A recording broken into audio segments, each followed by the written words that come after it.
എടാ ഇന്ന് ഞാനാണ് ക്വസ്റ്റ്യൻ ചോദിക്കുന്നത്. ചോദിക്കട്ടെ എലി? ചോദിക്കട്ടെ? ഓക്കെ. അതായത് ആമയും മുയലും കൂടെ എൻട്രൻസ് പരീക്ഷ എഴുതി. ആമയും മുയലും കൂടെ എൻട്രൻസ് പരീക്ഷ എഴുതി. ആമയ്ക്ക് മാർക്ക് കൂടുതലായിരുന്നു, മുയലിന് മാർക്ക് കുറവായിരുന്നു. എന്നിട്ടും ആമയ്ക്ക് അഡ്മിഷൻ കിട്ടിയില്ല, മുയലിന് അഡ്മിഷൻ കിട്ടി. എന്തുകൊണ്ടായിരിക്കും? അറിയോ ആർക്കെങ്കിലും? ആമയും മുയലും കൂടെ എൻട്രൻസ് എക്സാം എഴുതി. ആമയ്ക്ക് മാർക്ക് കൂടുതലായിരുന്നു, മുയലിന് മാർക്ക് കുറവായിരുന്നു. മുയലിന് എന്നിട്ട് അഡ്മിഷൻ കിട്ടി, ആമയ്ക്ക് കിട്ടിയില്ല. മാർക്ക് ഉണ്ടായിട്ടും കിട്ടിയില്ല.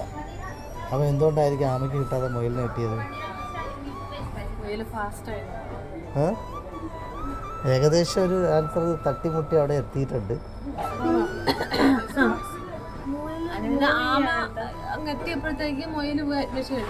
അല്ല, ചളിയാണ്. മുയലിന് സ്പോർട്സ് കോട്ടയിലാണ് അഡ്മിഷൻ കിട്ടിയത്.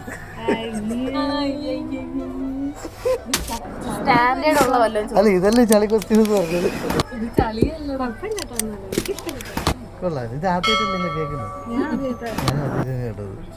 അപ്പോൾ ടാറ്റ.